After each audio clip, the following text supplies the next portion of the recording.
بڑی اخلاق کریمانہ والی ہستی ہمارے درمیان تشریف فرما ہیں، آستانہ عالیہ چورا شریف کے سجادہ نشین، ان کو میں نے حضور علیہ السلام کے اخلاق کریمانہ کا پہلو اور وہ موضوع جو ہے وہ عرض کیا ہے کہ اس پر گفتگو فرمائیں، تو بلا تاخیر آپ کے نعروں کی گونج میں حضرت صاحبزادہ پیر سید ثقلین حیدر شاہ صاحب تشریف لائیں گے۔ نعرہ تکبیر، نعرہ رسالت، احمد مصطفیٰ، چہرہ وضحا، جشن عید میلاد النبی۔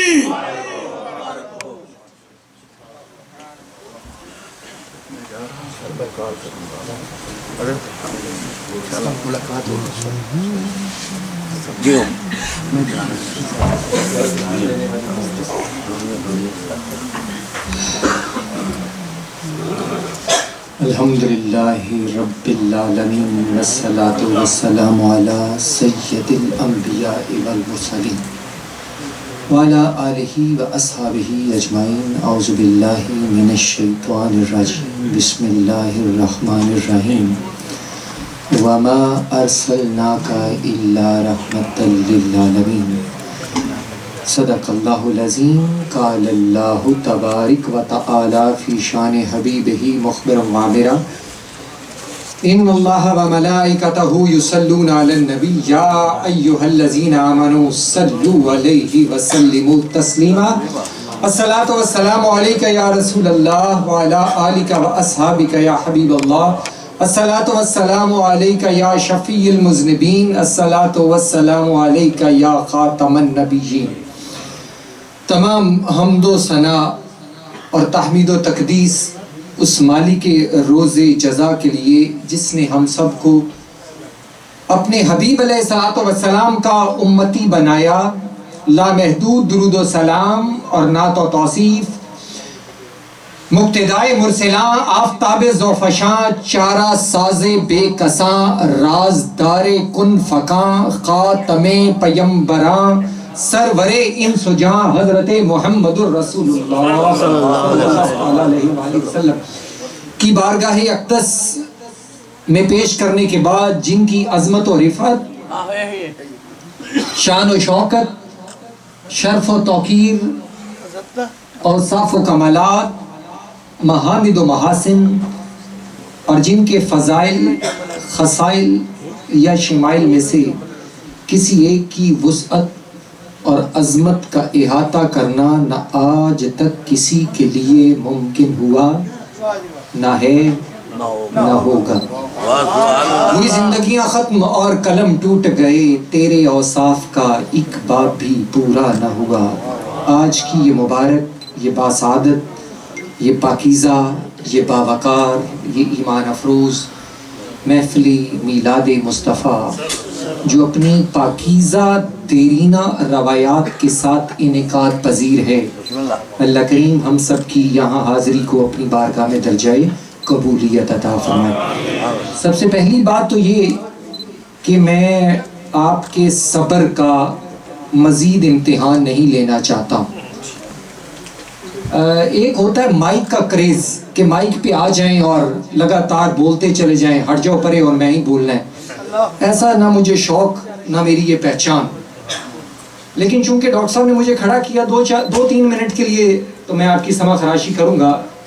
آج آپ نے ہماری اہل سنت کی مقتدر شخصیات کی زیارت بھی کی، کچھ کے خطابات بھی سنے، اور بالخصوص ہمارے بہت ہی جلیل القدر اور بہت ہی قادر الکلام بھی جسے کہا جائے، اور علم و حکمت کا بحر ذخار حضرت قبلہ ازری صاحب دامت برکاتہم القدسیہ اور مفتی صاحب قبلہ کے مواعظ اسنا سے آپ نے یہ آپ کے قلوب و اذہان کو منور کریں گے۔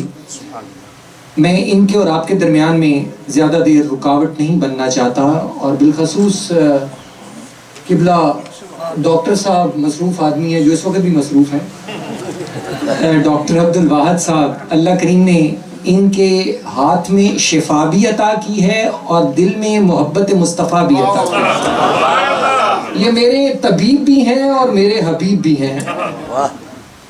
وہ نگاہیں ڈاکٹر صاحب ڈال رہے ہیں. دیکھا یہ جو نظروں سے تم میرے دل کو نڈھال کرتے ہو, یہ جو نظروں سے تم میرے دل کو نڈھال کرتے ہو ظلم صاحب لیکن کمال کرتے ہو. دوستو حضور نبی کریم اور قبلہ شاہ جی صاحب خیر بڑے بندے ہیں لیکن بڑی باکمال شخصیت ہیں. ہم جیسے چھوٹوں پہ ہمیشہ شفقت کرتے ہیں. اور بڑا بندہ وہی ہوتا ہے جس کے سامنے کوئی خود کو چھوٹا محسوس نہ کرے, اور بڑا بندہ وہ ہوتا ہے جس کے سامنے کسی کا ذکر کیا جائے تو وہ بڑا کر کے بلند کر کے اس کو بیان کرے. اللہ نے انہیں اس وصف سے بھی نوازا ہے. اور بہرحال میں اپنے موضوع پہ آؤں, اور موضوع کے ساتھ تو میں انصاف نہیں کر سکوں گا. بہرحال تمہیدی ساری گفتگو کو چھوڑ دیتے ہیں اور 2 منٹ میں بات کو ختم کرتا ہوں. حضور نبی کریم علیہ الصلوۃ والسلام ایک غزوہ مبارک ہے, ایک لڑائی ہے. حضور علیہ الصلوۃ والسلام اس کی تیاری کروا رہے ہیں. صحابہ اکرام کو صفوں میں کھڑا کر رہے ہیں. جب تمام صحابہ اکرام صف میں کھڑے ہو گئے تو حضور کے ایک صحابی ہیں جن کا نام ہے حضرت سواد رضی اللہ تعالیٰ عنہ. یہ صف سے تھوڑا آگے نکلے ہوئے تھے. حضور علیہ الصلوۃ والسلام کے ہاتھ میں تیر تھا اور صف درست کروا رہے تھے. صف درست کرواتے ہوئے آپ نے اپنا وہ تیر یا وہ جو ہاتھ میں لکڑی پکڑی ہوئی تھی وہ حضرت سواد کے جسم پر لگائی اور کہا سواد لائن میں سیدھے کھڑے ہو جاؤ یا پیچھے ہو جاؤ. جب یہ کہا تو حضرت سواد نے کہا یا رسول اللہ آپ نے جب تیر میرے جسم پہ لگایا تو مجھے بڑی تکلیف اور اذیت ہوئی, جسمانی تکلیف میں مبتلا ہو گیا, مجھے بڑا زور کا تیر چبھا. حضور علیہ الصلوۃ والسلام کھڑے ہو گئے اور کہنے لگے سواد اب چاہتا کیا ہے؟ کہا یا رسول اللہ میں بدلہ لینا چاہتا ہوں. جب یہ کہا ایک صحابی رسول نے, غلام رسول نے جب یہ کہا کہ میں بدلہ لینا چاہتا ہوں تو حضرت سیدنا ابو بکر صدیق کے ضبط کا بندھن ٹوٹ گیا. آنکھوں میں سے آنسو بہہ نکلے کہ یہ کیا کہہ رہا ہے. حضرت سیدنا عمر فاروق رضی اللہ تعالیٰ جیسا عظیم القدر اور جلیل القدر صحابی رسول 22,51,963 مربع میل پر حکومت کرنے والا حکمران, جس کا نام سن کے کیسر و کسرا کی رات کی نیندیں حرام ہو جایا کرتی تھی, وہ رسول اللہ کا غلام جس کے متعلق حضور نے فرمایا میرا عمر جس رستے سے گزر جائے شیطان بھی اس رستے کو چھوڑ دیتا ہے.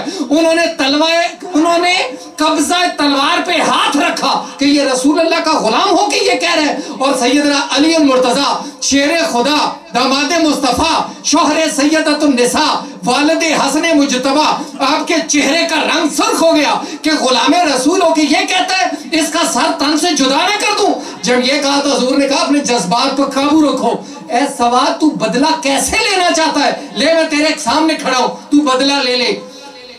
اب حضرت سواد نے اس کے اوپر ایک اور جملہ کہا یا رسول اللہ میں ایسے بدلہ نہیں لینا چاہتا. تو کہتا ہے اور کیسے لینا کہا جاتا ہے؟ کہا یا رسول اللہ جب آپ نے میرے جسم پہ تیر لگایا تھا نا تو اس وقت میرے جسم پر کپڑا موجود نہیں تھا, آپ بھی کپڑے کو اٹھائیے میں بدلہ لوں. جنت کی حوروں نے اپنی تسبیح و تحلیل کو چھوڑ کر یہ منظر دیکھا ہوگا.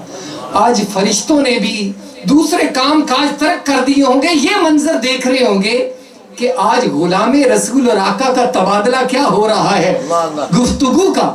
تو حضور نے کہا سواد اچھا تو ایسے بدلہ لینا چاہتا ہے کہ تیرے جسم پر کپڑا نہیں تھا. پھر چشم فلک نے آسمان کی آنکھ نے وہ منظر پہلی مرتبہ دیکھا کہ سید کونین اپنا پیرہن اونچا کر رہے ہیں. اور حضرت سواد نے کیا کیا؟ حضرت سواد حضور کے جسم سے لپٹ گئے. جب لپٹے اور بوسے لینے شروع کر دیے حضور کے جسم نے تو پوچھا غلاموں نے, اور غلام بھی آنکھوں سے آنسوؤں کی جھڑی لگ گئی. کہا سواد تو نے ایسا کیوں کیا؟ تو حضرت سواد نے کیا میسج دیا؟ کہا ہم جا رہے تھے زندگی اور موت کے مرحلے پہ, نہ جانے کون زندہ بچتا یا نہ بچتا. میں نے سوچا میری زندگی کا آخری عمل یہ ہو کہ ہونٹ میرے ہوں جسم مصطفیٰ کا ہو. لیکن جو میں اس میں سے نتیجہ آپ کو کہنا چاہتا ہوں, آج ذرا ہم اپنا بھی محاسبہ کریں. مجھے کوئی ایسے کہے، اور اگر خدا نخواستہ 2-4 بندے کو میری محبت کرنے والی ہو بھی ہو یا مرید کہہ لے وہ بھی ساتھ ہو، تو ہماری طبیعت بدل جاتی ہے، مزاج میں بڑی تبدیلی آ جانی ہے، رونت آ جاتی ہے، تکبر آ جاتا ہے۔ اور وہ رب کا رسول سامنے کھڑا ہے کہ جو انگلی ہلا رہے ہیں چاند کو 2 ٹکڑے کر رہے ہیں، جو غلام علی المرتضیٰ کی نماز قضا ہو رہی ہے، انگلیوں کو اشارہ کرتے ہیں، ڈوبتے ہوئے سورج کو واپس کھینچ کے لے آ رہے ہیں۔ رب کا وہ حبیب جو درخت کو اشارہ کرتے ہیں تو درخت جڑیں اکھاڑ کے آپ کی خدمت میں حاضر ہو رہا ہے۔ وہ حضور نبی کریم علیہ السلام کہ جو گہوارے میں لیٹے ہیں، انگلی ہلاتے ہیں تو چاند انگلی پر رقص کرتا چلا جا رہا ہے۔ وہ جن کے ماتھے شفاعت کا صحرا بننا چاہ رہا ہے، جن کی ایڑیوں کا دھون آب حیات بننا چاہ رہا ہے، جو اپنا لعاب دہن ایک کھاری پانی کے کنویں میں اگر ڈال رہے ہیں اس کے پانی کو شہد سے بڑھ کے میٹھا کر رہے ہیں، یہ وہ رب کا حبیب ہے جس کے پسینے کی ایک بوند اگر کسی دوسرے انسان کے جسم سے لگ رہی ہے تو خوشبو اس کی نسلوں میں منتقل ہو رہی ہے۔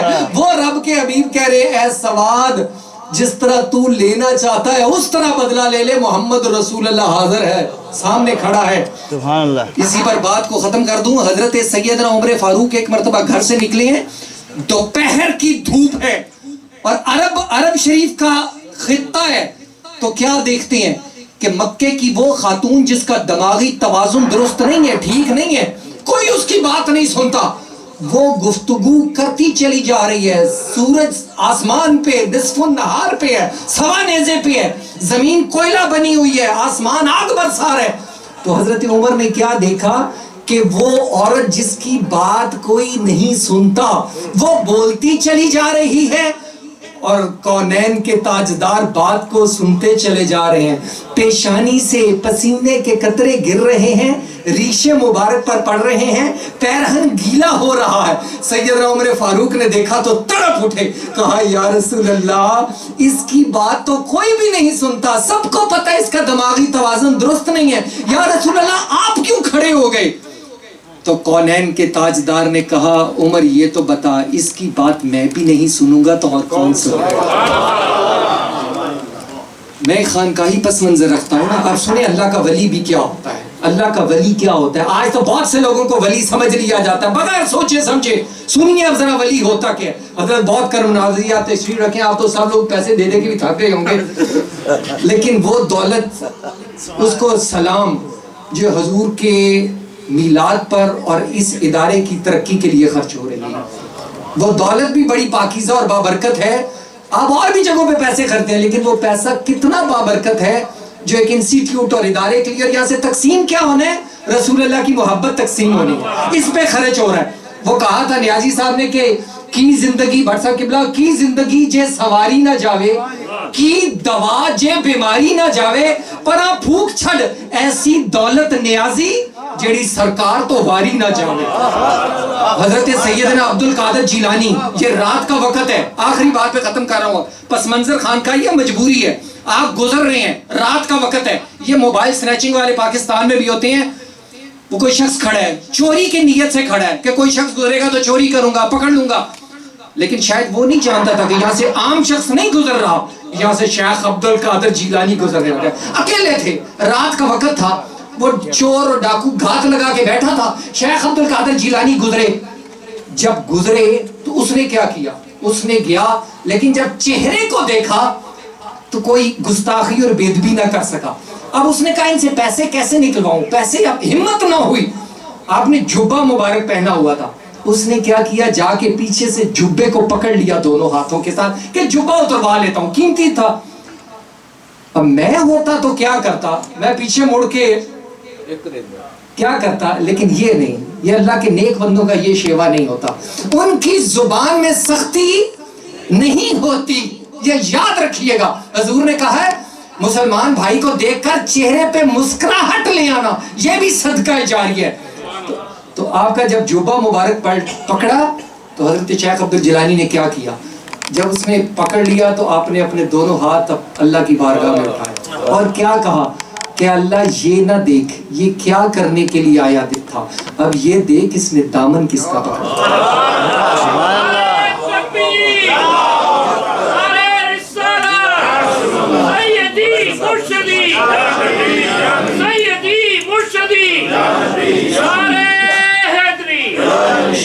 ماشاءاللہ کیا خوبصورت روحانیت کے اندر دھلے ہوئے جملے تھے ماشاءاللہ، جو حضرت پیر سید ثقلین حیدر شاہ صاحب ہمیں نواز رہے تھے۔